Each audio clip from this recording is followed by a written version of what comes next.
அந்த வாசிப்பு அந்த புத்தகங்கள் சூழ இருந்தது.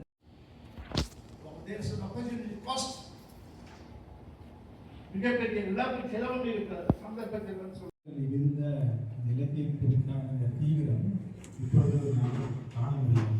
அதுக்கு பிறகு வந்த பிரபேந்தர் மத்தியில் இருந்து எவ்விதமான விடயங்களும் வந்ததாக தெரியுது. இது எனக்குள்ள ஒரு புத்தகம். அதை போக்கும் வரையில் ஒரு சிலர் இருக்கிறார்கள். இளங்கோர் மொழிபெயர்க்கும் போன்று இதை அடுத்த இந்த நூல் குறித்து புத்தகம் குறித்து உரையாட அன்பான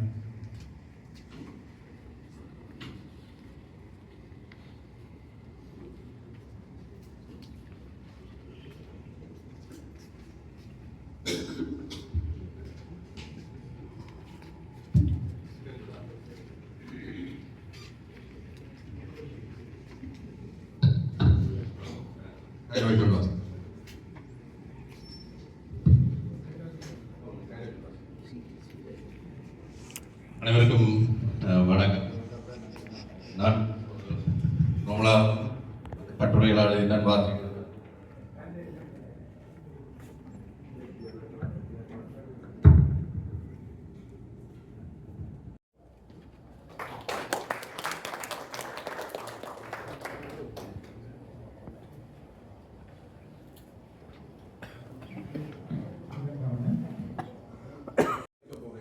அக்டோபர் 5ஆம் தேதி என்ற இது என்ன ரகசியம் என்று நான் கேட்கவில்லை. ஏனென்றால் செல்வமணி இப்படி பல ரகசியங்களை எனக்கு முன் சொல்லி இருக்கிறார். சில நாட்களின் பின்னர் முகநூலில் நிகழ்ச்சி பற்றிய அறிவிப்பை பார்த்த பொழுது குற்ற ஆர்வம் நூலின் தலைப்பே என்னை வெகுவாக கவர்ந்தது. தலையங்கம் என்பது அதை பார்த்தவுடனேயே அதன் உள்ளடக்கம் என்னவாக இருக்கும் என்கிற ஆர்வத்தை தூண்டுவதாக இருக்க வேண்டும். குற்ற ஆர்வம் என்பது அப்படியான ஒரு தலையங்கம். இந்நூல் வெளியீட்டு விழாவில் பேசும்படி கேட்டபோது மகிழ்ச்சியுடன் ஏற்றுக்கொண்டேன். இந்த இடத்தில் இன்னொரு விடயத்தையும் நான் சொல்ல வேண்டும். அறிமுகம் செய்வதற்கு வாசிப்பதற்காக இந்த குற்றாலம் புத்தகத்தை கொண்டு வந்து தருகிறேன் என்று சொன்ன செல்வமண்ணா மறுநாள் சொன்னார், தம்பி குற்றாலம் புத்தகம் தான் வந்திருக்கின்ற பேச்சை கொண்டு தாருங்க என்று சொல்லிட்டேன். இப்போதான் பார்த்து வேறொரு புத்தகம் தான் வந்திருக்குது, என்ன செய்வோம் தம்பி என்று கேட்டார். அந்த ஏதோ ஒரு புத்தகத்தை வாசித்து விட்டு குற்றாலம் உங்களை விமர்சனம் செய்யலாம் என்று கேட்க போறாங்க என்று ஒரு கணம் யோசித்தேன். நல்ல வேலை அப்படி கேட்கவில்லை. ஒரு மாதிரியாக 2 நாளைக்கு புத்தகம் வந்து கிடைத்தது. மிக நீண்ட நாட்களுக்கு பின்னர் ஒரே மூச்சில் வாசித்து முடித்த புத்தகம் என்று சொல்லக்கூடிய விதத்தில் என்னை கட்டி போட்டு வாசிக்க வைத்த புத்தகம் என்று இதனை நான் சொல்வேன். 1993 முதல் 2025 வரையான 32 ஆண்டு கால பகுதியில் எழுதப்பட்ட 15 கதைகள் தொகுப்பில் இருக்கின்றன. பெரும்பாலான கதைகள் கனடாவிலும், சில கதைகள் தாயகத்தை களமாகவும் கொண்டு அமைந்திருக்கின்றன. ஆயினும் அனைத்து கதைகளும் மனிதர்களுக்கு இடையிலான உறவு சிக்கல்கள், அகச்சிக்கல்கள், இருத்தலியல் பிரச்சனைகள், பாலியல் உறவுகள், பாலியல் தேவைகளால் எழுகின்ற நெருக்கடிகளையும் முரண்களையும் களமாக கொண்டு அமைந்திருக்கின்றன. குப்பி என்கின்ற கதை இழப்போர் முடிவுக்கு கொண்டு வரப்பட்டு சரணடைந்த போராளிகள் உடன்பாடு பெற்று மீண்டும் இயல்பு வாழ்க்கையை நோக்கி செல்கின்ற போது சமூகம் அவர்களை எதிர்கொண்ட விதம் பற்றி பேசுகின்றது. போர்க்காலத்தில் இயக்கத்தில் இருக்கின்ற போது ரகசியமாக வீட்டிற்கு செல்லும் போது இருக்கின்ற வரவேற்பு இப்போது இல்லை என்று புனர்வாழ்வு பெற்று ஊர்திருக்கும் கையொலி உணர்கின்றார். புனர்வாழ்வு பெற்ற விரும்பிய மக்களை ஏற்றுக்கொள்வதற்கு தம்முடன் இயல்பு வாழ்க்கையுடன் இணைத்துக் கொள்வதற்கும் இராணுவ கெடுபடி, இராணுவ புலனாய்வு துறையின் நெருக்கடி போன்றவற்றால் சாதாரண மக்களுக்கு இருந்த அச்சம் மாத்திரம் அல்ல, அதை தவிரவும் மக்களுக்கு முன்னாள் போராளிகள் மீது இருந்த ஒரு விதமான சகஜமில்லாத உணர்வு போராளிகளுக்கும் தம் இயல்பு வாழ்க்கையுடன் இணைத்துக் கொள்வதில் இருந்த இயலாமைகளும் காரணமாக இருக்கின்றன. இந்த சூழலில் சமூகத்துக்காக போராட போன தன்னை சமூகம் புறக்கணிக்கிறது என்கின்ற விரக்தியில் சமூக விரோத நடவடிக்கைக்கு விதமான தயக்கமும் இல்லாமல் ஈடுபடுகின்ற சில முன்னாள் போராளிகளை வைத்து பெரும் பணத்தையும் அரசியல் அதிகாரத்தையும் பெற்றுக் கொள்கின்ற ஒரு தமிழ் அரசியல்வாதி. அதை நிலையில் காயல்படி கொலை செய்யப்பட்டு அவளது உடல் குப்பை தொட்டியில் அழுகிய நிலையில் கண்டெடுக்கப்படுகின்றது. அவளது கொள்கை அரசியலாகவே அவளது மரணத்துக்கு நீதி வாங்கி தருவதை தான் ஓயப் போவதில்லை என்கின்றார் குறித்த அந்த அரசியல்வாதி. அதை கயல்வெளியின் கணவன் உட்பட அனைவரும் நம்புகின்றனர். ஆனால் கயல்வெளி முன்னாள் ராணுவ அதிகாரிகளுடன் கதைத்துக் கொண்டிருந்ததை பார்த்த ஒருவனூடாக கடத்தப்பட்ட செய்தியினால் அவள் குறித்த தமிழ் அரசியல்வாதிகள் என்பவராலேயே கொலை செய்யப்பட்டிருக்கலாம் என்று கோடி காட்டுகின்றது இந்த கதை.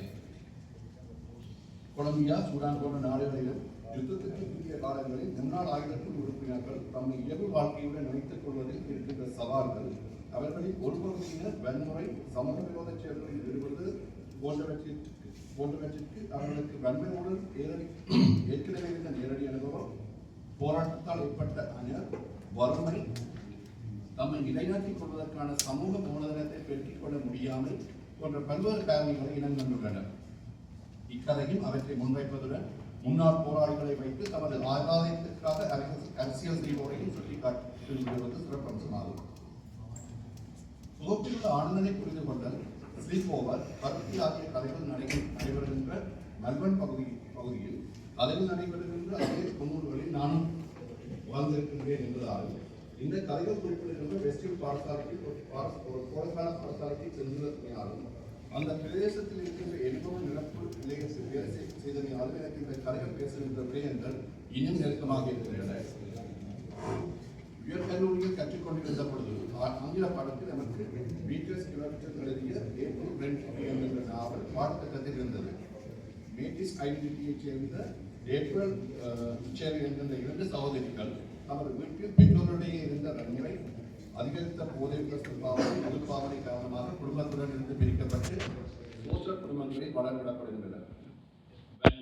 அது போதைக்கு அடிமையான பெற்றோர் ஆகிய நிலைமைகளில் உள்ள குடும்பங்களில் அதிலிருந்து குழந்தைகளை மீட்டு நல்ல சூழலில் வாழ வைக்க வேண்டும் என்கின்ற நோக்கத்துடன் அவர்களை வேறொரு குடும்பத்துடன் ஒப்படைத்து வளர்த்து விடுவது போசல் குடும்ப முறையாகும்.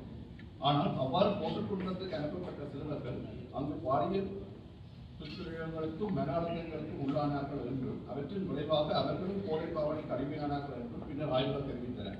அந்த காலப்பகுதியில் போசல் குடும்பத்துக்கு செல்லுதல் என்பது முழுமையான சிறையொன்றுக்கு செல்வதைப் போல அச்ச உணர்வுடன் பார்க்கின்ற நிலையில் நிலவியது. ஆனந்தனை புரிந்து கொள்ளும் தலையில் ஆனந்தன் அதை பின்வருமாறு கூறுகின்றார். வகுப்பில் ஆசிரியர் பல்கலைகள் முயன்று நான் எனது குடும்ப பிரச்சனைகளை பற்றி அவர்கள் இதையும் கூறியது இல்லை. அப்படி சொல்லியிருப்பின் இப்பொழுது எங்கோ ஒரு வெள்ளைக்கார வளர்ப்பு பெற்றோர்களுக்கு 14வது வளர்ப்பு புள்ளியாக ஆன்டிடிப்ரெசன்ட் குடிசைகளோடு மோல் பெஞ்சுகளில் நான் தூங்கிக் கொண்டிருப்பேன். அல்லது ஒரு மீடியம் செக்யூரிட்டி சிறையில் ஏனைய கைதிகளோடு கஞ்சாவதிக்கு கழித்திருக்கிறேன். பாடசாலையில் இருக்கின்ற கேங் கலாச்சாரம், மோசமான குடும்ப உறவுகள், குடும்ப வன்முறை போன்றவற்றால் பாதிக்கப்படும் ஆனந்தவனை போன்றவர்களின் நிலைமை பின்வருமாறு இருக்கின்றது. எனது நிலைமை எப்படியாகும் என்று சொல்வதற்கில்லை. நான் வீடு போகும்போது வீட்டில் விளக்கு எரியாது, வெறுமையாக இருக்கும், சாப்பிட எதுவும் இருக்காது, கையில் காசு இருக்காது, வீட்டிற்கு போவதற்கு மனம் இருக்காது. மற்ற நண்பர்களைப் போல சட்டவிரோதமாக காரியங்களில் ஈடுபட்டு பணம் சம்பாதிக்க முடியும். ஆனால் மனம் ஒத்துழைக்கவில்லை. இதுவரை வெற்றிகரமாக சமாளித்துவிட்டு எனக்கு இருக்கும் அடுத்த தேர்வு தற்கொலை செய்து கொள்வது. இந்த வாழ்க்கையில் அர்த்தமில்லை எனவே தோணுகின்றது. புலம்பெயர்ந்து முதல் தலைமுறையாக பாடசாலைக்கு சென்றவர்களின் நிலைமை விதமாகத்தான் இருந்தது. பாடசாலைக்குள் கும்பலாகவும் பாடசாலைக்கு வழிகள் தேவையில்லாமல் எஞ்சினை உணவிட்டுக் கொண்டு திரிகின்ற கார்களில் கண்ணாடியை திறந்துவிட்டு கார் பேசை களமாக அலரவிட்டு கொத்து கொத்தாக தெரிகின்ற மாணவருடன் அப்பொழுது எனக்கும் கொட்ட முடியாமல் தான் இருந்தது. இந்த கதையில் ஆனந்தன் சொல்கின்ற இன்னொரு விடயம் மிகவும் நுட்பமானது. தகப்பன் பிரிந்து சென்று விட தாய் 2 வேலைகள் செய்து குடும்பத்தை கவனித்துக் கொள்கின்றார். இதை பேசாமல் அரச உதவி பணத்தை பெற்றுக்கொண்டு அம்மா குடும்பத்தை சமாளித்திருக்கலாம். தான் வேலை செய்து தனது பிள்ளைகளை படிப்பிக்கின்றேன் என்று ஊரடகம் எல்லாம் சொல்ல வேண்டும் என்ற அம்மாவின் ஈகோவால் அவள் அரச உதவி பணத்தை பெறாமல் இப்படி செய்கிறார் என்று ஆனந்தன் சொல்கின்றார். அரச உதவி பணம் போன்ற சமூக உதவி திட்டங்கள் உண்மையில் இப்படியாக குடும்பங்களுக்கு தேவையான அடிப்படை தேவைகளை நிவர்த்தி செய்யக்கூடிய அளவு வீச்சுடன் இருந்த காலங்களில் அதன் நோக்கமும் பாதிப்புகளுக்கு உள்ளான குடும்பங்கள் தமது அடிப்படை தேர்வுகளை பெற்றுக் கொள்வதற்கு பொருளாதார ரீதியாக இருக்கின்ற தடைகளை நீக்குவதாக இருந்தது. புலம்பெயர்ந்தோர் இந்த நாட்டுக்கு முதலில் வரும்போது இத்திட்டங்களில் பலருக்கு தலைக்கற்களை நீக்கவும் உதவின. ஆனால் துரதிருஷ்டவசமாக எம்மில் பலரை கூட தற்போது இப்படியான சமூக நல திட்டங்களால் அரசு பணத்தை வீணாக்குகின்றது, எமது வரிப்பணத்தை விரைவில் செய்கின்றதற்கு புலம்ப தொடங்குகிறது. போஸ்டல் ஃபேமிலி குறித்த அச்ச உணர்வை ஆனந்தனை புரிந்து கொள்ள சொன்னவர் ஸ்லீப் ஓவர் போதைப் பொருளுக்கும் மதமுக்கும் அடிமையாகிவிட்ட தந்தை தாயிடம் இருந்து மீட்கப்பட்ட வளர்ப்பு பெற்றோருடன் கொடுக்கப்படும் சமந்தா அங்கே சில சவால்களை எதிர்கொண்டாலும் தன் கல்வியை நிறைவு செய்து தாயை அவருக்கு சிகிச்சை அளிக்கின்றார். ஆனால் ஆரோக்கியமான குடும்ப சூழலில் வளர்க்கின்ற மாதுரியார் அப்படியாக வர முடியாமல் போய்விடுகின்றது. காதல், திருமணம், வீடு, சொத்து, நல்ல கல்வி, வேலை எனக்கு எதுவுமே அவளுக்கு இச்சை இல்லை. இப்படியான குடும்பத்தில் பிறந்ததை விட வேறென்ன அதிர்ஷ்டம் எனக்கு தேவை என்று கூறி அவள் நிறைவடைந்து வருகின்றார். அதிர்ஷ்டம் குறைந்தவர்களுக்கு தன் வாழ்க்கையை அர்ப்பணிக்க விரும்புவதாகவும் அதுவே தனக்கு மகிழ்ச்சியை தருவதாகவும் அவர் கூறுகின்றார். திருப்தியின் அளவுகோடு ஆளுக்கு ஆள் வேறு என மாதிரியங்களுக்கு கற்பித்திருக்கின்றார். நாங்கள் அதிர்ஷ்டசாலிகள் என்று கதையை நிறைவு செய்கின்றார். ஆனால் இந்த கதை என்னை இன்னமும் சிந்திக்க தூண்டுகின்றது. கம்ஃபர்ட் கிரைசிஸ் என்று இதனை சொல்லலாமோ என்று தெரியவில்லை. குழந்தைகள் வளர்வதும் குழந்தை வளர்ப்பும் எப்போதும் புதிரானதாகவே இருக்கின்றது. தொகுப்பில் இருக்கின்ற குற்றாலம் என்கின்ற கதை முக்கியமான உரையாடல்களை எழுப்புகின்ற கதை. இக்கதையில் சரசுவுக்கும் கந்தப்பருக்கும் இடையில் உறவை இருக்கின்றது. அந்த உறவினால் பிறந்தவனே சரசுவின் மகன் ராசன். சரசுவின் கணவர் சங்கரப்பிள்ளையும் இதை அறிவார் என்றாலும் அது குறித்து சரசுவிடம் எதுவும் கேட்காமல் இருந்து விடுகின்றார். கந்தப்பரும் ஏற்கனவே திருமணமானவர் என்றாலும் அவருக்கும் அவர் மனைவிக்கும் பிள்ளை விளக்கவில்லை. இந்நிலையில் கந்தப்பர் இறந்துவிட சங்கரப்பிள்ளை தன் மனைவி சரசுவையும் மகன் ராசனையும் அந்த சாவு வீட்டுக்கு போகும்படி சொல்கிறார். அயலும் மனைவியிடம் கந்தப்பருக்கும் சரசுவுக்குமான உறவு தனக்கு தெரியும் என்றும் ராசன் அவர் மூலமாக பிறந்தவர் என்பதையும் தான் அறிவேன் என்றும் தெரியப்படுத்துகின்றார். சரசு வீட்டுக்கு மகனையும் அழைத்துச் செல்கின்றார். அங்கே கந்தப்பரின் மனைவி சரசுவுக்கு முன்னுரிமை கொடுப்பதுடன் ராசனுக்கு பூணூல் அணிவித்து சடங்குகளையும் செய்திருக்கின்றார். சாவடு முடிய வீடு திரும்பும் சரசுவின் தலையை துளைத்து விட்டபடி சங்கரப்பிள்ளை இவ்வாறு கூறுகிறார். சரசு, இத்தனை வருஷமா நீ இந்த குற்ற உணர்வை சுமந்து கொண்டோ இருந்தனே, நீ முந்தின சரசில் என்பதை நான் எப்போதோ அறிஞ்சு போட்டேன். இப்படியே சுமையை சுமந்து கொண்டிருந்தால் அது ஒன்று ஆயிலே குறைச்சு போடும். நீ பிழை விட்டுட்ட என்று எனக்கு தெரியும். உன்னையும் ராசனையும் விட்டுட்டு ஒரே நாடுல நான் போயிருக்கலாம். ஆனால் இங்கே நீ மட்டும் குற்றம் செய்யவில்லை, நானும் தான். புதுக்க கல்யாணம் கட்டி போட்டு கொழும்புல போய் படுத்து கிடந்த என்னிலும் கைதான். அதனால் உன்ற தவறை என்னால் புரிந்து கொள்ள முடிந்தது. நான் எப்போவோ உன்னை நினைச்சிட்டேன். சடங்கத்துக்கு எனக்கு கவலை இல்லை. சரி தலையை துடைச்சு போட்டு வா, நான் கீ வைக்கிறேன் என்று கூறுகிறார். இந்த கதை எனக்கு பல ஆண்டுகளுக்கு முன்னர் வாசித்த பாலமாரனின் கிட்டாளமான் மக்கள் என்கின்ற கதையை நியாயப்படுத்துகிறது. அந்த கிட்டாளமான் மக்கள் கதை அந்த நேரத்தில் மிக கடுமையான விமர்சனங்கள் அதில் பாலமான் தந்த முன்கதை சுற்றுகின்ற வாழ்க்கை இதில் சொல்லியிருக்கிறார். ஜெயகாந்தன் தான் சந்திக்க போயிருக்கல. இந்த கதை பரபரப்பாக இருக்குது. ஜெயகாந்தன் அதை பற்றி தனக்கு பாராட்டுவார் என்று சொல்லி முயற்சி கொண்டு போக ஜெயகாந்தன் தனக்கு பேசி என்று சொல்லியிருக்காங்க. பெண் கெட்டதை குரூரமாக எழுதியிருக்கிறீங்க, பெண்ணாக இருந்து யோசிச்சு பார்க்கிறீங்க என்று சொல்லி அந்த டக்குனு இந்த கதை வந்து அந்த கதை தான் ஞாபகம் இருந்துச்சு. இங்கே குற்றம் என்பதை எதனை குறிக்கின்றது?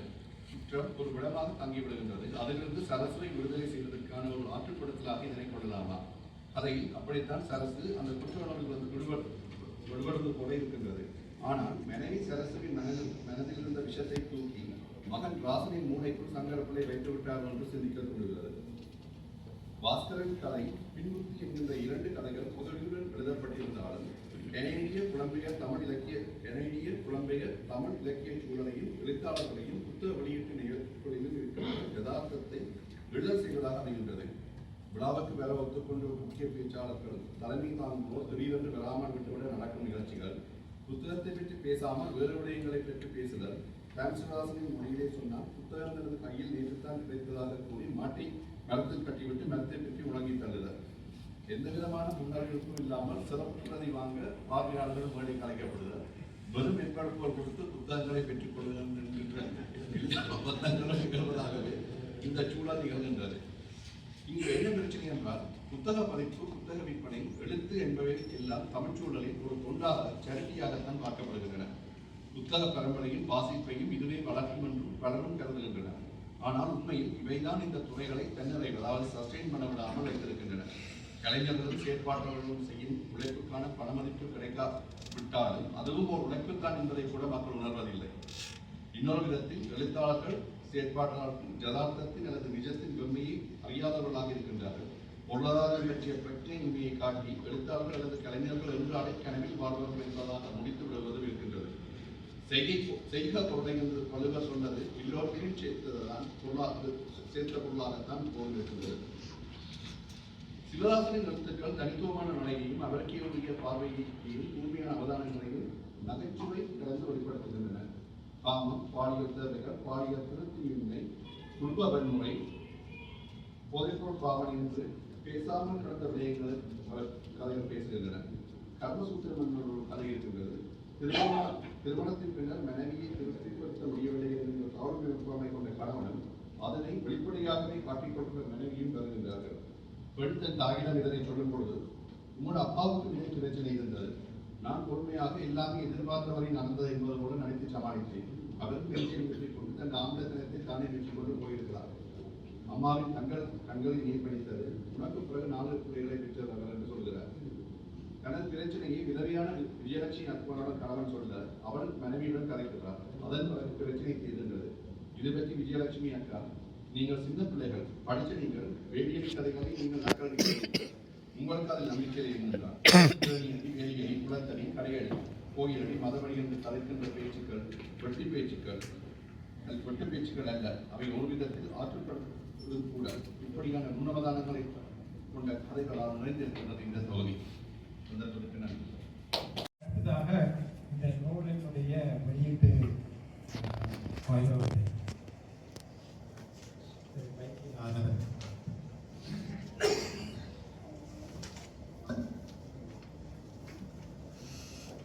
அதற்கு முன்பாக நேற்று இலக்கிய தோட்டத்தின் விருது விழா நடைபெற்றது. அப்போது இயல் விருது பெற்ற எழுத்தாளர் யுவன் சந்திரசேகர் எழுத்தாளர்களின் அவஸ்தையை பற்றி விரிவாக கூறினார். விருது தனது காதல் மனைவியை சமாளிப்பது நல்ல விடயமாக இருக்கிறது என்று அவர் தெரிவித்தார். அதேபோல் இன்று இன்பத்திற்கு என்று அசை சிவதாசன் அவர்களும் எழுத்தின் சுய இன்பத்திற்காக குடும்பத்திற்குரிய அரிய நீளத்தை திருடி அவ்வப்போ கிறுக்குவதையெல்லாம் மொழி தெரியாமையால் கண்டு காணாமல் விட்டு போன மனைவிக்கு தாவர்களில் ஒருவரான ஏ.டி. மகாலிங்கம்.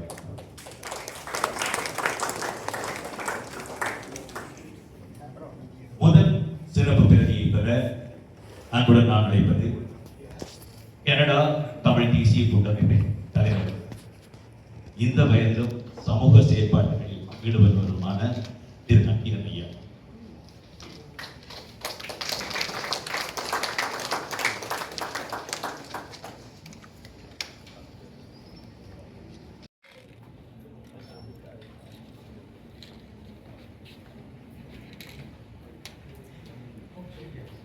திரு நக்கீரன் ஐயா கனடா தமிழ் தேசிய கூட்டமைப்பின் தலைவரும் சமூக செயற்பாட்டாளர்.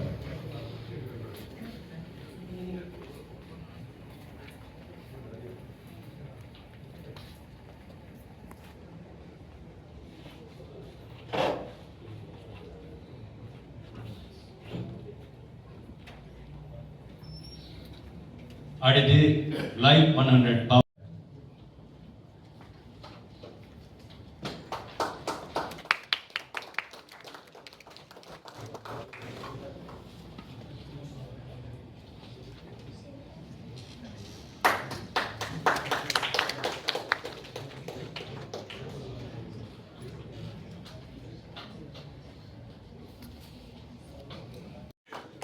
நண்பர் திலீப்குமார்.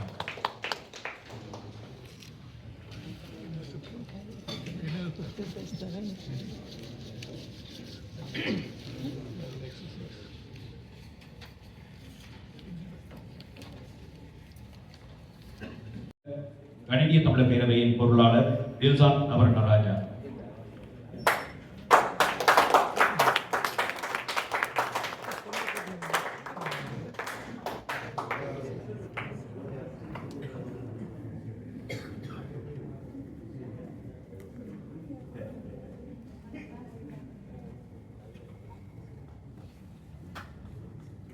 சிவசாமி திருச்செல்வம்.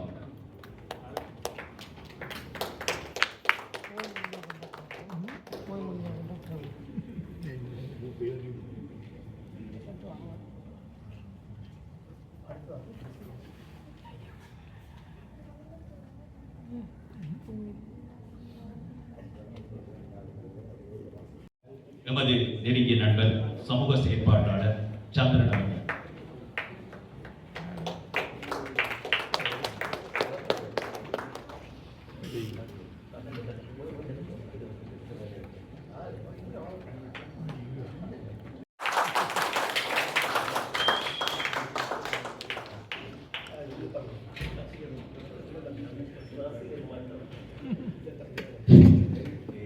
கனடாவில் முதல் பெண் தமிழ் வேட்பாளர் ராதிகா தெரிவு செய்யப்பட்ட போது கேம்பெயின் மேனேஜராக பணியாற்றிய சந்திரன்.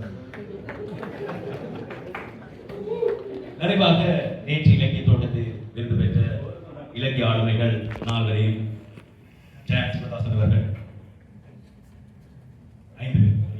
பேர். அவர் ஐவரையும் முன்னால் அழைக்கிறேன். அசை சிவதாசன் நிர்வகித்தார்.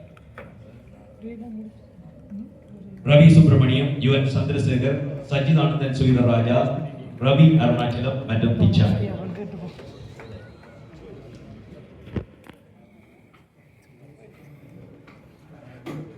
ரவி சுப்பிரமணியம், யுவன் சந்திரசேகர், சச்சிதானந்தன் சுகிதராஜா, ரவி அருணாச்சலம் மற்றும் பிச்சா.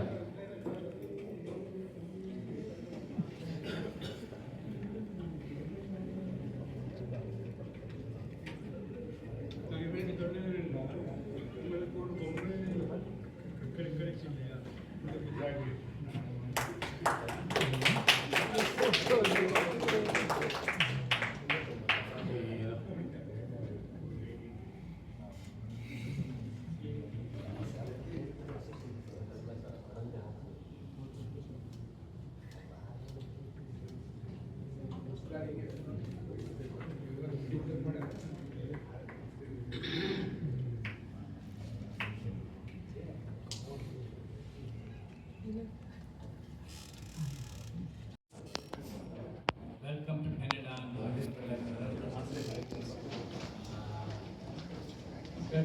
எங்க போக போறீங்க? இன்னொரு டொமினேஷன் கொண்டே பார்க்கணும். எழுதி வச்சிருந்த ஒரு அட்ரஸ் துண்டு வந்து உங்களுக்கு இந்த இடத்துக்கு போகும். அங்கே போனால் மேடம் சொல்லி அந்த அலுவலகம் அங்கே தமிழ் ஒன்று கேட்டோம். இந்த அறைக்குள்ள போகணும். அந்த அறைக்குள்ள போகணும்னா ஒரு சின்ன பையன் இருக்கிறார். அவர் தான் எல்லா செய்து கொண்டு நான் போய் கோபத்தை நிரப்பி அதெல்லாம் நிரப்பி கொண்டிருக்கேன். இங்கே போகுது என்ன தெரியுமோ தெரியாது. நீங்கள் எனக்கு டியூஷன் நீங்கள் சின்னதில்லை சிவசாமி தெரிவிச்சுள்ளோம். சிறப்பு பற்றி வாங்க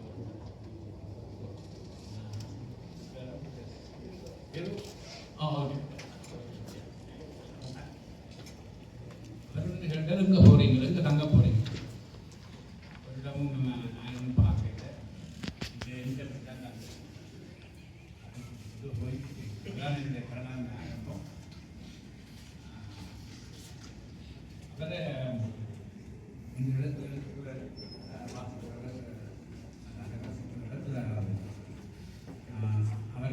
அவரும் ஒரு முக்கியமான காரணம். அதை விட செல்வம், திலீப்குமார், மூர்த்தி, லைக்கே இப்படியானாக்கள் தான் இந்த கெட்ட பழக்கத்தை புத்தகத்தை தூண்டினேன். நான் அதை எழுதி போட்டு பேசாம விட்டுருவேன். எப்பயாவது செல்வம் கேட்டாருன்னா எழுதுவது தமிழ் தகவல் அல்லது தாயகம் அப்படி ஏதாவது ஒரு இடத்துல எழுதி போட்டு விட்டுருவாரு. அதாவது பார்க்கறது பார்க்கலாம் சொன்னால் அடுத்த கதை எழுதுறதுக்கான தூண்டுதலாக இருக்கும். முதல் பண்ணி சொல்லாட்டி பேசாமல் இப்படி சேர்த்த கதையெல்லாம் இந்த பதினஞ்சு கதை. முத்துலிங்கம் நான் ஒரு கால் சொன்னார். சிவதாசன் அவர் கிரேட் மார்க்கெட். சிவதாசன் நீங்கள் இங்கே எழுத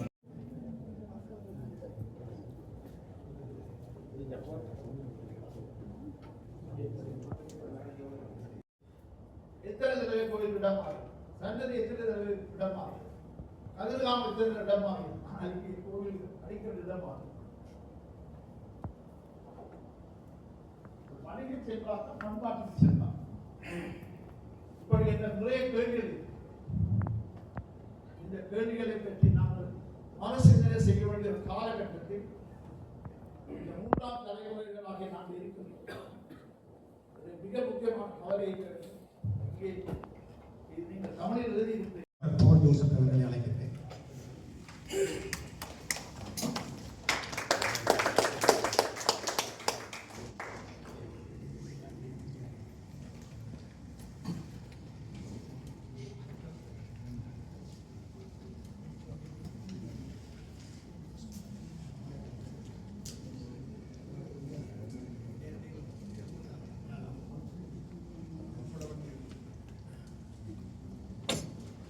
அடுத்ததாக அடுத்ததாக திரு நிமலன் அவர்களை அழைக்கின்றேன்.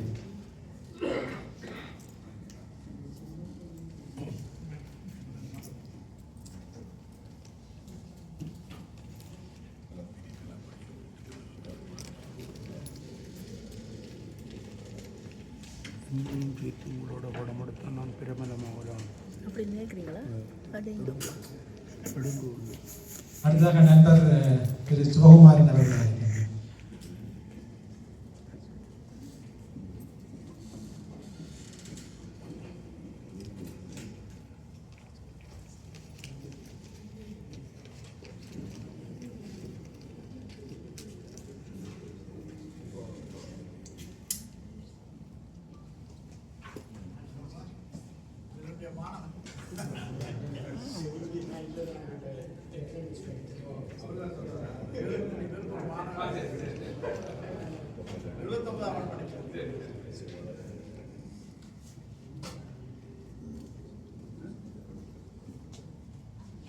அடுத்ததாக திரு பாலராஜன் அவர்கள்.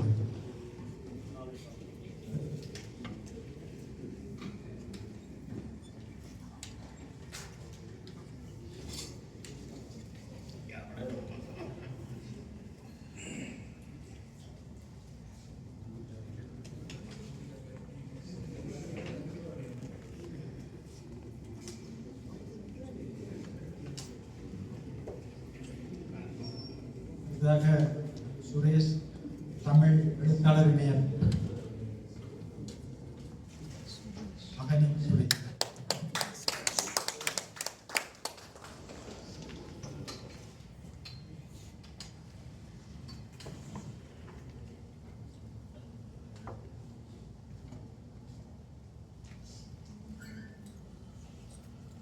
அடுத்ததாக மேற்பாரிய அஞ்சல் அதிபர் சந்திரசேகரன்.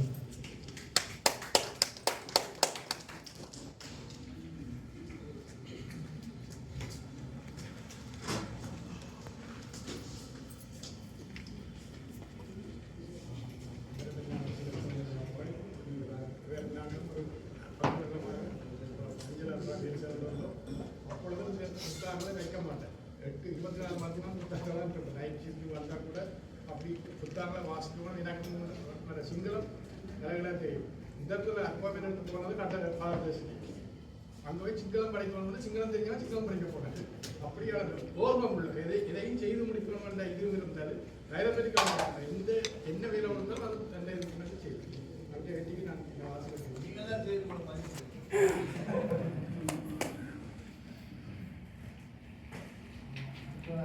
திரு V. Gunalingam, Raja finance service.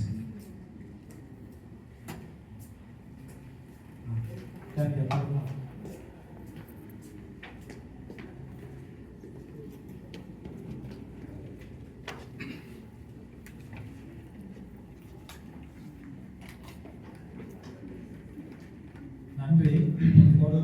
வெளியிடப்படி அறிஞர்களுக்கும் அவையிலே அமைந்திருக்கின்ற பேராசிரியர்கள், ஆர்வலர்கள், வெளியில் இருந்து வருகை தந்து இயல் விருதை பெற்றுக் கொண்டவர்கள் என்ற பல மட்டத்தில் உள்ளவர்கள் இருக்கிறீர்கள். நான் தமிழ்நாட்டுக்கு சென்று PhD செய்த வரலாறுகள் இந்த காலத்தில் பதிவு தலைப்பில் என்ன பேச போகும் விஷயங்களை நான் சொல்லவில்லை. ஆனால் அவர்கள் சார்ந்த விஷயமாக நான் அவர்களுடைய விட்டுவிடுகிறேன். அவர்களுடைய எழுத்து பணி